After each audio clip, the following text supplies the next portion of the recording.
Saudações, senhores. Venho aqui compartilhar com vocês um acontecimento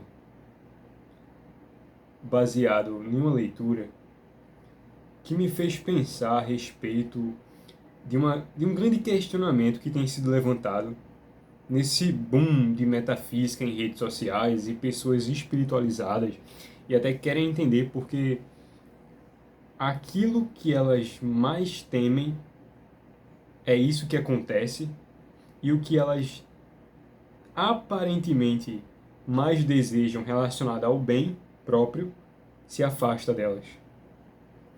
Bem sabemos que o cérebro ele não consegue distinguir realidade de imaginação. Mas eu vou introduzir isso com uma seguinte máxima que diz: o tigre ele já nasce como um tigre, aparentando ser tigre e já agindo como um tigre. Ninguém o ensina a caçar.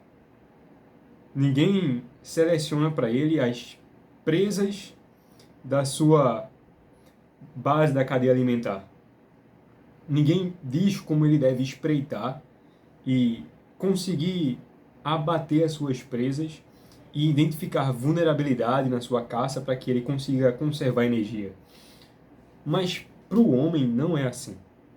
O homem precisa de um certo repertório através de experiências que lhes sejam anteriores no tempo, de uma forma que possa apontar quais condutas devem ser assimiladas para que a humanidade em si seja cultivada sem que necessariamente essa mesma humanidade precise de suas manifestações extraordinárias.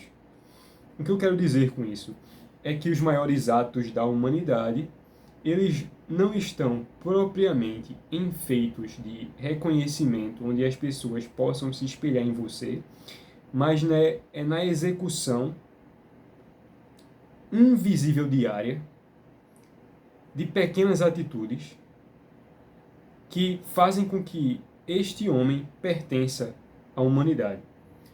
Mas o que eu quero dizer aqui, próprio da humanidade, e propriamente do homem culto, do homem educado, é que nunca foi ensinado para os homens a educação do sentimento, a educação sentimental.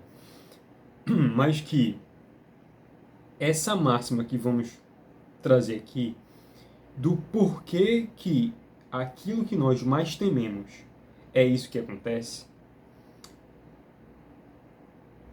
é mais antiga, inclusive, como uma citação bíblica, quando Jó disse: aquilo que eu mais temia me aconteceu. Os sentimentos, eles têm em si um apelo para que o corpo se comporte da forma congruente com uma imaginação dessa ação que nós rechaçamos.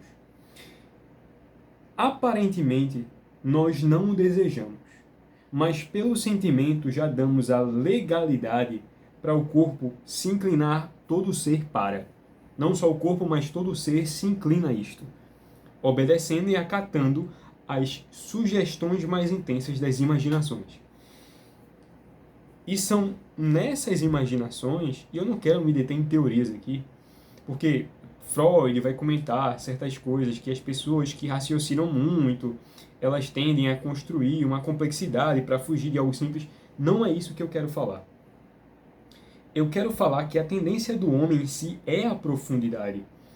E a tendência do sentimento é a música desta profundidade. Ora, se uma música, por mais que não a desejamos, tendo em sua melodia uma repercussão viciante, se exposta a ela, ainda que sabemos da sua miserabilidade, da sua apresentação infrutífera de contribuir com nossa inteligência, com as nossas capacidades, qualquer coisa, não serve para nada, a não ser para agitar, a não ser para desordenar os pensamentos, para transferir a excitação ambiente numa máxima, como se essas músicas fossem vampirescas, né, consumidoras de energia alheia.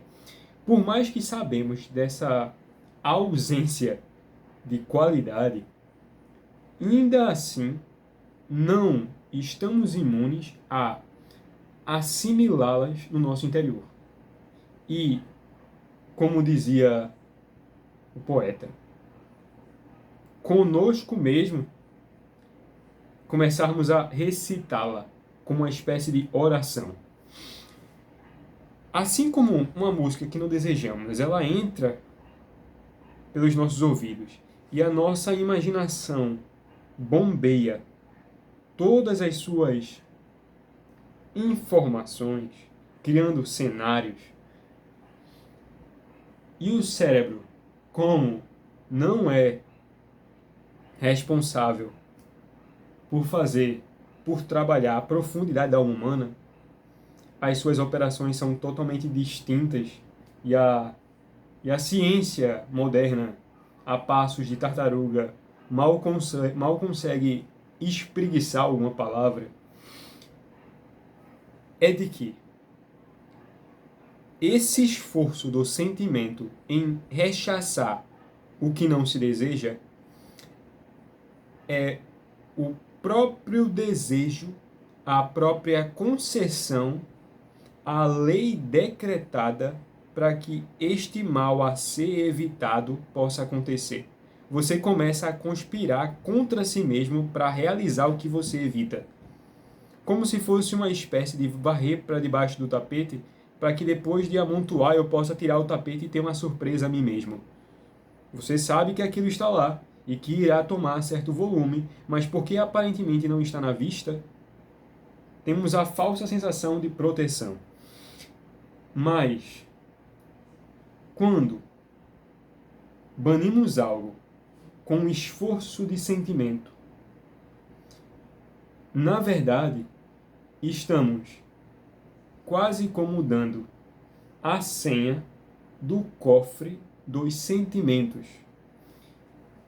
E este algo sendo rechaçado, sabendo da nossa intimidade, passa a voltar ao pensamento e contar histórias.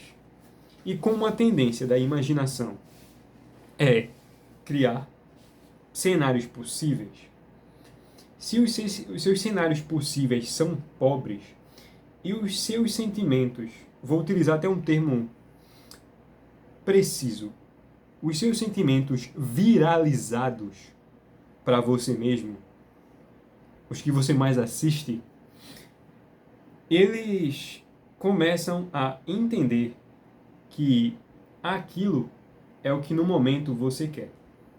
É o que você mais deseja. É como se você sonhasse acordado. E por sonhar acordado, este algo virá. Ainda que você confesse não querer, você na sua consciência bane, rechaça, tem aversão. Vamos utilizar a palavra inconsciência. E na inconsciência há uma formulação da execução sem a interrupção de vigias da consciência. É como se você colocasse este algo na escuridão e tirasse deste território os possíveis, os restantes pináculos, onde os vigias do seu bem, dos seus verdadeiros desejos, pudessem censurar ou bani-los indefinidamente. Mas você também remove todas essas estruturas e deixa tudo às escuras. E como o caos é o berço da criação e a escuridão o melhor alimento para desenvolver o que tememos conhecer, a imaginação só entende a intencionalidade, vamos modificar, a intensividade do sentimento. E o problema é quando esta intensividade do sentimento, ela está ligada com a sua indisponibilidade em raciocinar tal acontecimento como possível, para que assim possa dissolver esse impacto não imprevisível, mas repentino do que você não quer. O que você não deseja,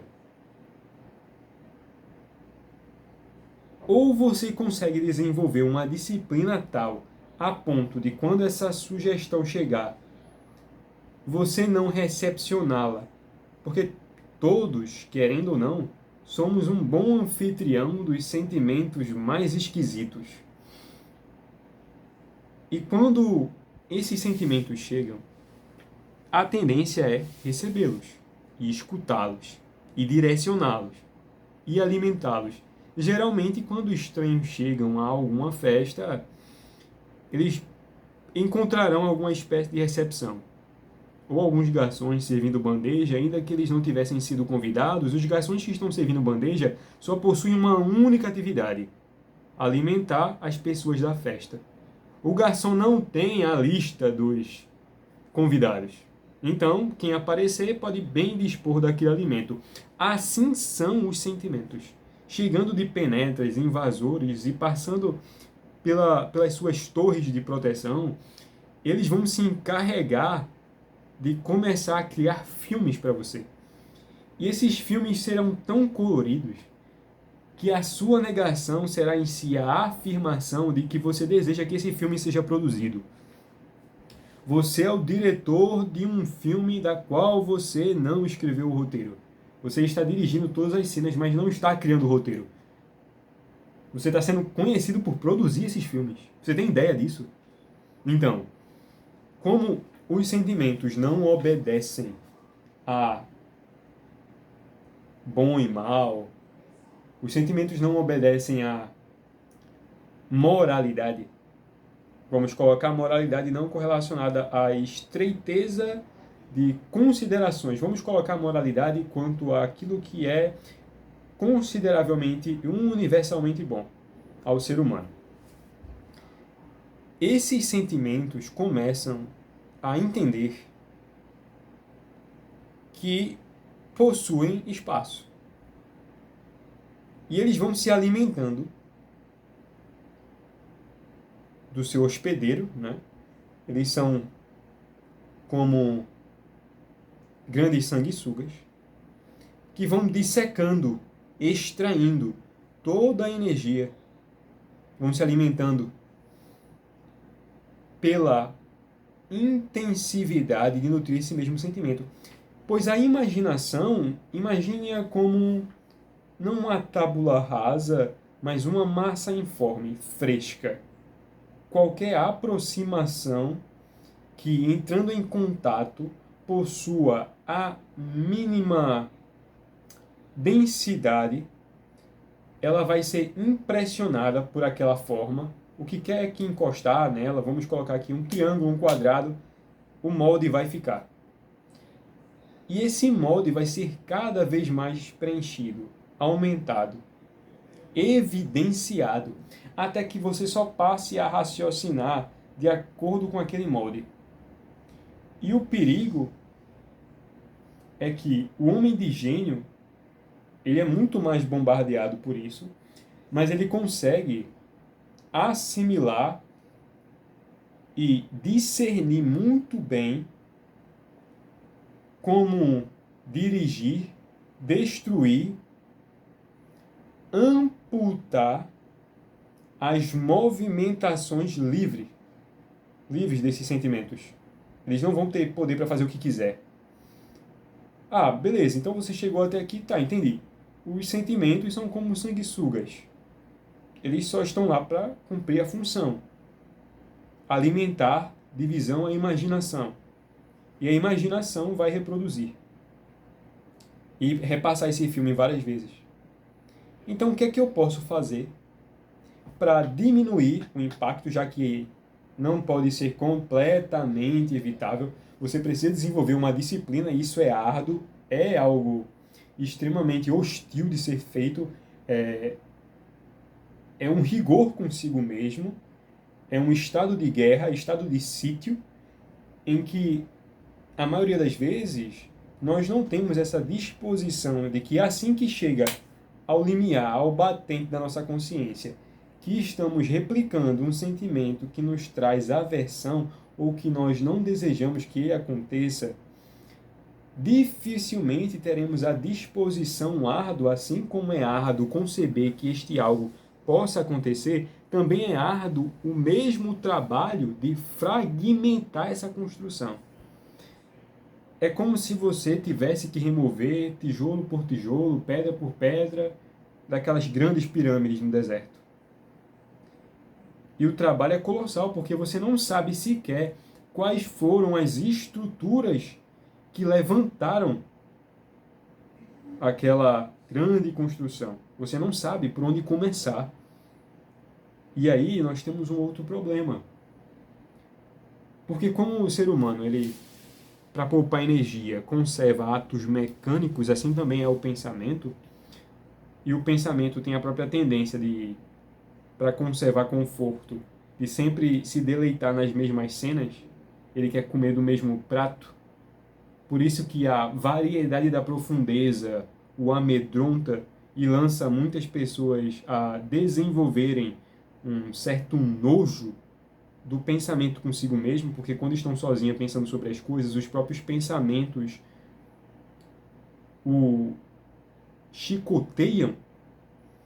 Os sentimentos, assim como eles se insinuam de uma forma completamente autônoma, sem que haja autorização, assim a imaginação precisa ser alimentada, educada de uma certa forma, a conceber esta luta perpétua através do seu contrário. E esse contrário seria: entendo que estes sentimentos me envolvem, mas também entendo que preciso desfazer a própria formulação que se impregnou de mim tão naturalmente que eu passei a sentir este algo como se eu mesmo tivesse produzido. Porque, como ele já está lá, nós começamos a nos identificar com aquilo. E esse é que é o problema. Então, qual que é a melhor forma de desconstruir um sentimento que nós não queremos sentir, desconstruir uma imaginação que nós não queremos reproduzir?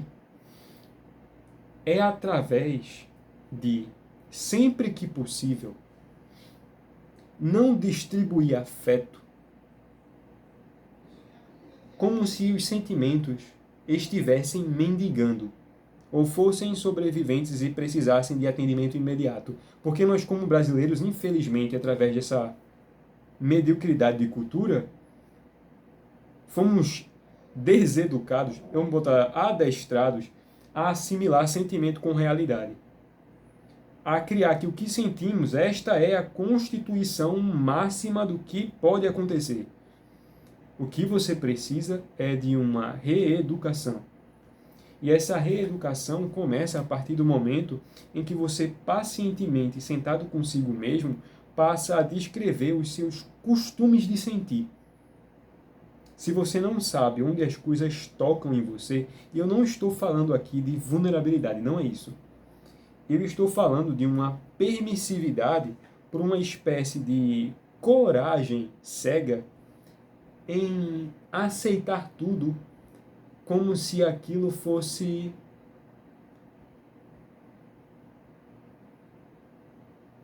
impossível de lhe causar dano. Que fosse uma criatura indefesa e inocente que jamais poderia se aproveitar de você. Na verdade, não é por você ser extremamente vulnerável que isso acontece, em suma. Mas é por você ser tão arrojado e estar totalmente aberto a assimilar tudo. Sem que nesta assimilação, os grandes gênios fazem isso, permitem que doses grandiosas de sentimento e grandes percepções, muitas vezes contraditórias, cheguem na personalidade. Mas eles possuem a educação para dirigir, para condensar, para fragmentar todas essas possibilidades e enxergar nela a sua dose merecida de reconhecimento ou de desprezo, a verossimilhança do que está sentindo, do que está aparecendo para você. É certo que os sentimentos, eles podem dirigir as ambições da vida, e são eles que nutrem. Mas esta mesma nutrição, em dose desmedida, é a própria aniquilação da liberdade do pensamento. As coisas se encontram no centro para buscarem extremos opostos. E assim como o dia favorece uma estadia, a noite, em seu contrário, favorece o oposto.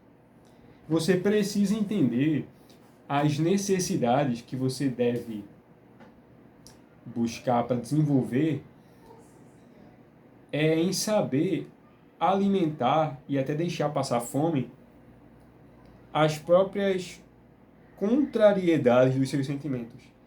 Porque se você busca congruência, vai haver um grande sofrimento.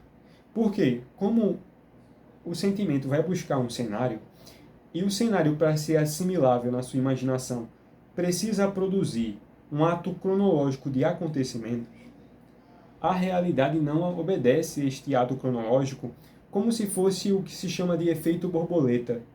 O próprio efeito borboleta ele é descrito como vários dominós.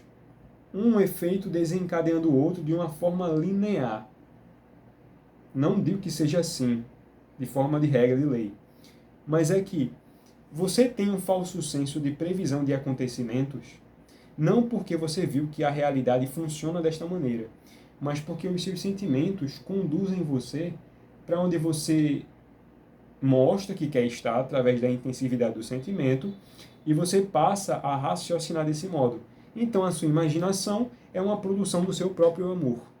Ainda que nesse próprio amor você tenha a máxima aversão.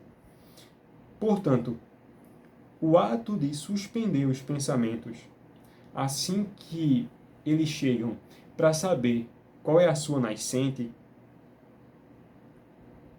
é de tal disciplina em você conseguir colocar uma focinheira num animal selvagem desse sentimento que está rosnando para você. Você precisa entender o que é que ele quer de verdade. Se ele está ali para demonstrar, para preencher a experiência, o que aconteceu, o que está acontecendo e baseado no que você já sabe, constitui uma previsibilidade dos acontecimentos, ou se apenas o seu sentimento está dirigindo o seu modo de se comportar. E este assunto é tão complexo e ele com certeza merece um outro vídeo, eu vou trazer, é que o sentimento busca a congruência.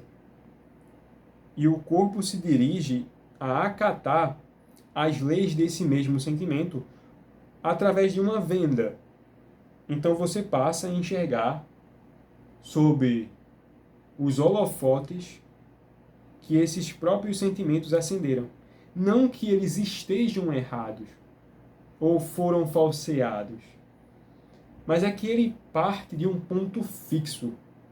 E esse ponto fixo, por ser restrito, ele ignora para poder lançar luz toda a iluminação ao redor. Ele apaga e só revela o traço partindo daquele ponto. Mas é que é muito difícil para a gente lidar com o desconforto de precisar discernir os sentimentos. E se eles são de acordo com a realidade ou se eles a estão deformando para manter a sua lógica implícita. Então é muito bom observar isso, senhores. Por hoje é só.